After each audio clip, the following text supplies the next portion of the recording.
بسم الله الرحمن الرحيم السلام عليكم ورحمة الله وبركاته نبض وضيال ميلك السويدين جوجتان halkani waa telefishinka qaranka jamhuuriyadda Soomaaliland daawadayaal waxaad soo dhawaataan barnaamij gaar ah oo aan wareysi kula yeelan doono wasiirka wasaaradda qorsheynta iyo horumarinta qaranka jamhuuriyadda Soomaaliland Marwo Kaltuun Sheekh Xasan Cabdi oo aanu xafiiskeeda waqti xadirkan ku sugannahay wareysigan ayaa run ahaantii ku saabsanaan doona waxyaabaha wasaaradda qorsheynta iyo horumarinta qaranka Soomaaliland u qabsoomay doorkooda dhinaca arrimaha qorsheynta ee dalka iyo su'aalo kala duwan oo dooro oo ku saabsan shaqada wasaaradda qorsheynta iyo horumarinta qaranka Soomaaliland ay qaranka u qaabilsan tahay saacadu wasiir barnaamijka ku soo dhaw السلام عليكم ورحمة الله وبركاته وأنا سودو ويني خضر هذا iyo bahda ka socota TV-ga qaranka Soomaaliland soo dhawaada ku soo dhawaada wasaaradda qorsheynta iyo horumarinta qaranka waagaag saacadu wasiir aad iyo aad wada maasan tahay ugu horeyn su'aasha ugu horeysa ee barnaamijkeenan ayaynu ku daafuran doonaa waa maxay shaqada iyo doorka wasaaradda qorsheynta iyo horumarinta qaranka Soomaaliland runtii waa su'aal aad u muhiim ah sida aad ka aragto magaca wasaaradda qorsheynta iyo horumarinta qaranku waxay qaranka u qaabilsan tahay dejinta qorshaha horumarinta qaranka hadday tahay fulintiisa hadday tahay dabagalkiisa hadday tahay qiimeyntiisa intaba wasaaradda way u qaabilsan tahay waxa kale oo shaqada wasaaradda ka mid ah inay diiwaan geliso hay'adaha caalamiga ah iyo kuwa wadaniga ah intaba wasaaraddu way diiwaan gelisaa waxyaabaha kale ay qabato ka mid ah in iyaduna ay diiwaan geliso mashaariicda horumarineed ee laga fuliyo dalka waxa laga diiwaan geliyaa wasaaradda qorsheynta wasaaraddu waxay runtii iftiimisaa himilada ama higsiga horumarineed ee lagu gaari lahaa mustaqbal waara iyo horumar waara kaasoo mar walba ay eegayso wasaaraddu maxaa la fulin karaa tusaale waqtiga dheer waqtiga dhow iyo waqtiga dhaxayntaba maxay inoo qabsoomi karaa taa lafteeda wasaaraddu iyaduna waa qiimaysaa wasaaraddu waxaa kale oo iyaduna mandatekeeda ah isku xidhka hay'adaha kala duwan hadday yihiin kuwa caalamiga ah hadday yihiin safaaradaha ka shaqeeya dhinaca horumarka hadday yihiin hay'adaha localka ah iyo waliba hay'adaha dawladda sida wasaaradaha iyo hay'adaha madaxa bannaan marka waxaan odhan karaa wasaaraddu shaqo badan bay qabataa waana wejiga ugu horeeya ee laga dheehan karo horumarka dalka dhinacu u socdo waagaag saacadu wasiir aad baad maasan tahay maxay idin qabsoomay muddadii aad joogtay wasaaradda qorsheynta iyo horumarinta qaranka Soomaaliland muddadii aanu joognay hadda waa sanadii iyo xogaa sanadii bar bay ku dhowdahay sanadii barka runtii waxaan odhan karaa wax badan baa noo qabsoomay haddii aan kuu soo koobo waxaa ka mid ah dhowr qodob runtii muhiima waxyaabaha ka midka ah waxaanu samaynay horta markii ugu horreysay waxaanu dib eegis ku samaynay qorshaha horumarinta qaranka qorshaha horumarinta qaranku wuxuu ku salaysan yahay muddo 5 sano ah maadaama anagu aan nahay xukuumad cusub waxaan markaa aragnay inaan u baahannahay bilan aan eegno maxaa qorsheynoo yaala maxaa la fuliyay maxaa la fulinin sida aawadeed waxaan dib u eegnay markaa qorshihii horumarinta qaranka waxaan markaa aragnay in 2 sano muddo 2 sano ku dhawaad ah ay dhaaftay xilligiisii waayo wuxuu ka soo bilaabmay 2023 ilaa 2027 dib eegis baan markaa sameeyay dib eegista waxa ka qayb qaatay dhammaan hay'adaha dawladda hadday tahay wasaaradaha hadday tahay hay'adaha madaxa bannaan ujeedaduna waxay ahayd inaanu eegno miyuu yahay kii inagu habboonaa qorshihii inagu habboonaa waxba laga bedeli karaa muddada inoo hadhay wax la qaban karo ma ka dhigi karnaa intaa waxaa noo dheereed maadaama xukuumadda ay cusbeed sida aan sheegay madaxweynaha qaranku waqtigii ololaha uu ku jiray waxaa jiray ballanqaadyo fara badan oo uu sameeyey oo muhiim ahaa iyo intii ka dambeysay xukunka dalka uu madaxweynaha u qabtay madaxweynuhu runtii madaxweynaha waxaa higsigiisa ka mid ahaa inuu aad u horumariyo dhinaca mashaariicda dalka kadib waxaan markaa wasaarad ahaan anagu isla aragnay inaan u baahannahay inaanu qiimayno maadaama madaxweynuhuna uu doonayay dhinaca mashaariicda inuu horumar badan uu dalka ka gaarsiiyo inaanu ka dhigno higsigii madaxweynaha iyo fishankiisii inaanu u bedelo qorshe qaran marka waxaanu iswaafajinay qorshihii horumarinta qaranka iyo ballamihii madaxweynaha oo isu bedelay markaa imika qorshe qaran kaasana lagu shaqeeyaa. وهاجا ساعات وسير أدو ما صنت هاي أنت بدن واحد وزارة قرشينتا iyo horumarinta qaranka Soomaaliland marka laga hadlayo social media iyo dawladaba la soo bandhiga la arkaa qorshaha koobaad ee qaranka qorshaha labaad ee qaranka iyo qorshaha saddexaad ee qaranka waa maxay qorshaha horumarinta qaranka Soomaaliland qorshaha horumarinta Soomaaliland horta waxa weeyaan nidaam ay diyaariso wasaaradda qorsheynta qaranka nidaamkaas oo ay ku diyaariso talo wadaag laga wada qayb qaato waxa ka qayb qaata haday tahay wasaaradaha haday tahay hay'adaha madaxa bannaan dhammaan waa khariirada ku hagi karta qaranka dhinaca horumarka iyo mashaariicda horumarineed waxaan oran karaa markaa qorshaha qaranku waa higsiga koowaad ee lagu gaari karo horumar waara haddii aan kuu soo koobo wuxuu ka mid yahay qorshahani wuxuu ka mid yahay tiirar waaweyn baa ka mid ah hadday tahay horumarinta dhaqaalaha horumarinta kaabayaasha horumarinta waxbarashada horumarinta garsoorka maamul wanaagga dhinaca arrimaha bulshada yacni wuu fara badan yahay waxaa kaloo intaa hoos imanaya iyaguna sectors kale oo ugu yaraan 10 ilaa 11 sectorska markaa waxaa ka shaqeeya hay'adaha kala duwan ee xukuumadda ayaa badanaa ka shaqeeya marka waxaan oran karaa qorshaha horumarinta ee qaranku waa higsiga ugu horeeya ee aynu ku gaari karno horumar waara xasilooni dimuqraadiyad barwaaqo intaasoo la isla helay waxa muujinaysa haddii la fuliyo qorshaha qaranka intaa in ka badan baa la helaya وهاجا ساعات وسير dhawaan waxaad golaha wasiirada Soomaaliland horteeda ka sheegtay tirada bulshada Soomaaliland maxaad ku saleyseen tiradaasi wasiir tira koob guud oo wali Soomaaliland la sameeyay ilaa in ka jiro oo taasi waa tii madaxweynuhuna oo khudbad sanadeedkiisa uu kaga jeediyay marka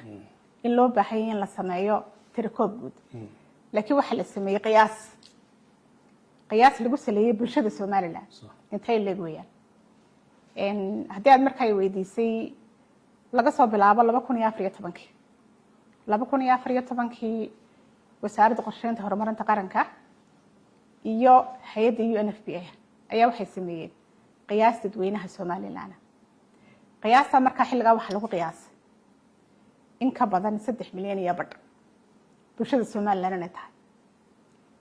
laga soo bilaabo waqtiga wasaaraddu sanad walba waxay soo saaraysay maxaa ku kordhi kara tira ahaan bulshada Soomaaliland tirada qiyaasta markaa la qaato waa wax la isla yaqaan caalamiga waxa jira korodhka dadweynaha ee sanadlaha ah wax loo yaqaan oo loo isticmaalo 3% baa ku kordha sanadkii taa markaad ka soo duushad ka timaado halka 2014 oo markaa sidaan ku sheegay tirada Soomaaliland ay ka badnayd 3 milyan iyo badh maanta xilliga aynu taaganahay waxay ku beegantahay Soomaaliland qiyaasteedu waa 6.3 sida aan sheegay hore aan sheegay madaxweynuhu aad buu ugu mahadsan yahay runtii inuu yiraahdo waxaynu u baahannahay inaynu tiro koob guud aynu sameeyno tiro koobka dee waa la sameeyaa caalamku sameeyaa dal walba uu sameeyaa inta badan waxa la sameeyaa 10 sanaba mar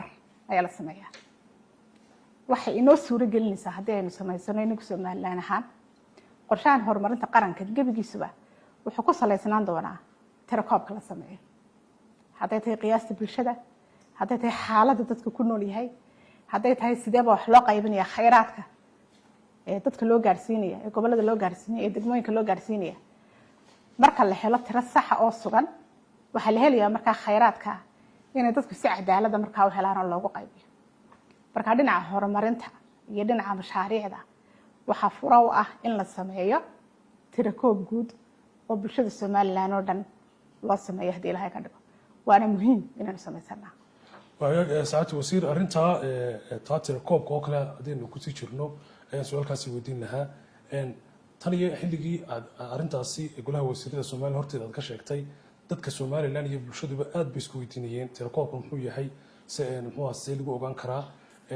الصومال لقورما تري رسمي قا اللوغانية فالعلم نوعية يا ساعات وسير ذا كتمد بلشوا الصومال اللي تاني أنت أرنتا سي عيد هذا رنتي ذاتك قاعد وحيسانية in la sameeyo tirikoob guud oo qaranka oo dhan ah waana runtii wax aad u wanaagsan marka dee dadka ama horumarka aad u yaqaanaa waxay garanayaan baahida aynu u qabno inaynu samaysano tirikoob guud oo aynu leenahay waxay naga bixi lahaa muran fara badan oo jira sidaan kuu sheegay markaa dad badan wayna soo weydiiyeen suuragal ma tahay xilli ma la samayn karaa sidee loo samaynayaa nidaamkaas oo dhan marka dee waqtiga la samaynayo waa xilliga loo diyaar garoobo runtii waa hawl culus ma aha wax imika un ayar la iska samayn kara laakiin waa hindise ay tahay inaynu samayno lagu talagalana in la dhammaystiro marka wasaaraddu nidaamka ay ku samayn lahayd way diyaarisay laakiin waxaynu u baahannahay iyadana in xilliga ku habboon la bilaabo haddii ilahay ka dhigo xogtaana aynu u baahannahay inagu qaran ahaan somalilan ahaan imikana dee ictiraafkii waabaynu hello waa layna ictiraafay maadaama aynu ictiraafkiina helay tiradeena saxda ahee suganna waa inaynu helnaa si aynu ugu beys garino markaa mashaariicda aynu fulinayno sidaan hore usoo sheegay markaa runtii dadku aad bay ugu baahi qabaan gobolada somalilandna dee waxaynu noqonaynaa markaa dad isgaranaya waxaynu nahay tiradeynaynu garanayna maxaynu u baahanay baynu garanayna marka wax runtii aad loogu baahan yahay wasiir waxaa jira hay-ado iyo ururo aad wada shaqayn leedihiin oo dalka gudihiisa ka howlgala qaab noocyada wada shaqaysaan horta waxaa jira xeer baa jira NGO act baa jira NGO actgaasi wuxuu sheegayaa nidaamka wada shaqayneed ee la wada shaqeeyo hay-adaha aan dawliga ahayn hay-adaha aan dawliga ahayn waxay noqon karaan kuwo caalami ah iyo kuwo wadani ah NGO-yadeena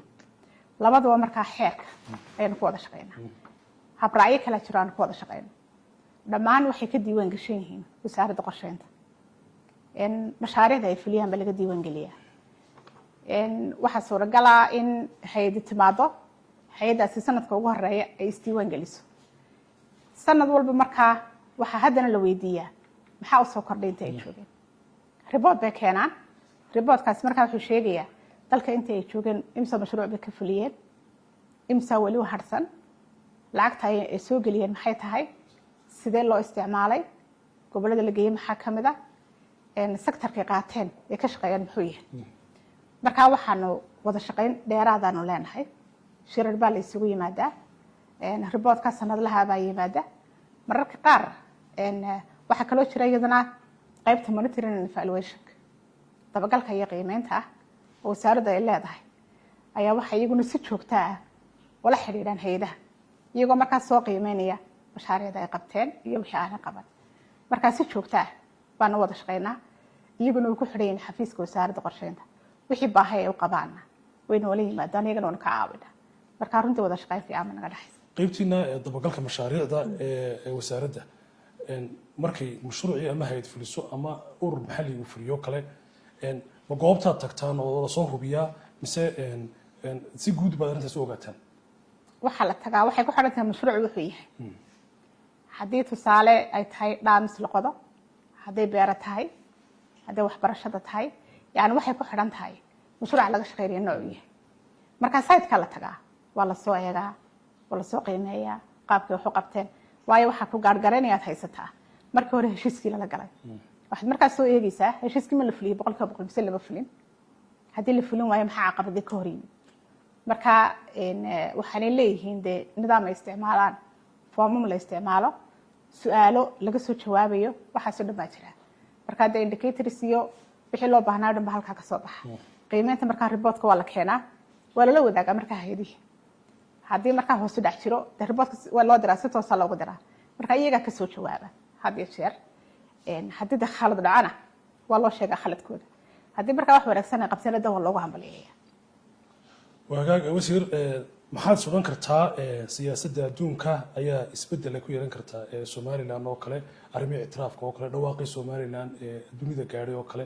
arrintaasi ka war wallaahi somaliland laga soo bilaabo ictiraafkii aynu helnay December sanadkii hore somaliland wuxuu usoo kordhiyey sumcad badan waxaynu ku yeelanay saaxiibo badan waxa aada usoo dhiiraday wadamo badan oo aynu saaxiib nahay iyo kuwo kalaba magaca somaliland sumcadiisa runtii kor bay u kacday tusaale yar haddaan kaa siiyo 14 bisha afraad waxaa madaxweynaha qaranka jamhuuriyadda somaliland uu ka jeediyey khudbadiisii sanadlaha ahayd ee dastuuriga ahayd labada gole hortooda khudbadaasi runtii waxay xambaarsanayd fariimo istaraatiiji ah. waxay ka warramaysay Somaliland dhinaca u socotay ka warramaysay Somaliland in la isku haleyn karo hadday tahay dhinaca wax wada qabsiga iyo iskaashiga, hadday tahay dhinaca maalgashiga, hadday tahay dhinaca nabadgelyada, hadday tahay Somaliland sidii diyaarka ugu tahay isku diyaarisay in ay soo kordhisay ictiraafka loo ay hesho iyo xiriirka caalamiga ah. runtii khudbadda madaxweynuhu waxay aad iyo aad dhiirigelin ugu samaysay saaxiibada Somaliland iyo beesha caalamka. waxaana inoo samaysay xidhiidho dheeraad inoo yimaada oo inala soo xidhiidha iskaashi inala soo sameeyo kalsooni iyo aaminaad ay inoo keentay. marka waxaan odhan karaa laga soo bilaabay ictiraafkii aynu helay wax badan buu inoo kordhiyay sumcada dalal badan baan runtii soo dhiiriday inay ama maalgashi samaystaan ama de ictiraafkaba iyaga laftoodu ay ka qayb qaataan. marka waxaan odhan karaa sumcad aynan hore u helin 35 sano aynu raadinaynay ictiraafka baynu helay sanadkan. wagaag saacad wasiir wasaaradda qorsheynta iyo horumarinta qaranka Somaliland ayaa wasiir ka tahay wadankii maanta waa la ictiraafay de hawshin inta ka sii badanaysa imka hay'adaha caalamiga iyo ururo iyo caalamkii baa Somaliland ka soo xirmaya sidii hore loo dhaqmi jiray dhinaca mashaariicdu way ka sii balaaranaysaa. sidaas ku diyaarsan arrinta hawshaasi bixadda leh wallahi hawshaasi waan isku diyaarnay runtii waan u diyaarsanahay. waxaanu la xiriirnay annaga lafteedu dee hay'ado badan baanu la xiriirnay, wadamo badan baanu la xiriirnay. marka waxa laga yaabaa inaanu hay'ado la xiriiri jirnay gaar, laakiin imika dalalkii baanu soo la xiriirnaa, wasaaradihii kuwa iyaguna kala baanu soo la xiriirnaa. waxa weeyaan magacaasi sumcadda inoo soo kordhiyay wasaaradda qorsheynta, wasaaradaha kale ee sidan oo kale ee dalalka kale in badan baanu imika xiriir leenahay. waayo sumcaddii baaba layna bartayba ya maadaama layna bartayda waxay noo soo kordhiyay inagana horumarkii iyo horsocodkii iyo dhaqaalihii iyo waxba soo kordhiyay. marka halka kaliya laga qaadanayo furaha ugu horeeyana oo wasaaradda qorsheynta. marka runtii waxaanu isku diyaarinay inaanu xidhiidho caalami ah oo horumarineed aanu samayno, aanu la xidhiidhno dalalka kale, aanu u sheegno inaanu nahay dal madax bannaan la aqoonsaday, diyaar u ah fulinta mashaariicda horumarineed, la iska kaashan karo, iyagu maalgashi samaysan karaan, aynu wada shaqayn karno, aynu nahay runtii dal la aamini karo. ugu dambeyntii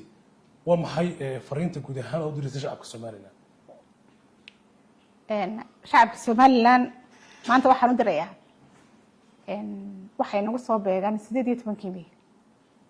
18 May waa sanadkii ugu horeeyay ee aynu u dabaaldegayno inagoo la ictiraafay. waxaan markaa kulli marka hore dardaarankaygu yahay in laga wada qayb qaato, in si qurux badan looga qayb qaato, in sidii hore loogu dabaaldegi jiray si ka duwan aynu ugu dabaaldegno. waayo 35 sanadood waxaynu sanad walba u dabaaldegaynay inaynu ictiraaf helo. ictiraafka maanta wayna helay. maanta waxaynu u dabaaldegaynaa ictiraafkeena iyo calankeena kor u sii qaadayno, inaynu aqoonsi kale iyo mid saddexaad iyo mid afraadba aynu diyaar u nahay, aynu caalamkana ka codsanayno de aynu muujino farxadeena iyo reereynteena iyo wixii intaas oo sanadood aynu u soo dadaalayno inaynu helay runtii inaynu muujino ayaan soo jeedinaya. inaynu ilaashino nabadgelyada. nabadgelyadu waa faraha horumarka. haddaan nabadgelyo la helin horumar ma jirayo. marka kulli waxaan odhan lahaa bulshadeena nabadgelyadana aynu ka wada shaqayno. nabadgelyadu waa taynu horumarka ku gaadhnay, waa taynu aqoonsiga ku helay, waa tay Somaliland ku kobcday halkaa ku gaadhay. nabadgelyadana qof kasta ayay dan u tahay, cid gaar ah nabadgelyadu dan maaha. maadaama nabadgelyadu dan noo wada tahay,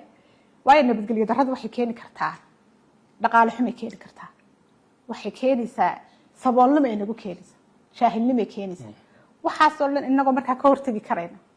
waxa qurux badan iska kaashanay. marka waxaan odhan lahaa nabadgelyadeena aynu adkaysano, ictiraafkeenana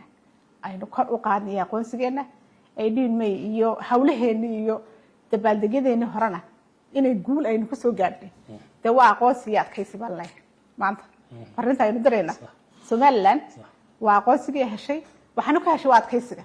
marka waxaan leeyahay maanta waa aqoonsi iyo adkaysi. Somaliland arrinta aan diraya waa intaa. wagaag aad iyo aad baad mahadsan tahay daawadayaal. taasi waxay ahayd wasiirka wasaaradda qorsheynta iyo horumarinta qaranka Jamhuuriyadda Somaliland Marwo Kaltuun Sheekh Xasan Cabdi oo aanu xafiiskeeda waraysi kooban kula yeelanay. saacad wasiir aad iyo aad baad mahadsan tahay waraysigaasi aad naga ogolaatay iyo sidaa quruxda badan leh ee su-aalaha aan ku weydiinay aad nooga jawaabtayna aad baan kaga mahadnaqaynaa daawadayaal barnaamijka waxaad ila socodsiinaya aniga waa khadar maxamed maxamuud khadar kuule dhinaca sawirqaadistu waa diiriye cali axmed cawaale caano dhame iyo cabdi cumar jibriil oo dhinaca kamarada isaguna naga caawinayey intaynu barnaamijkani barnaamij lamida kulmi doono dhankayga waxaan idinkaga tegaya asalaamu calaykum waraxmatullaahi wabarakaatu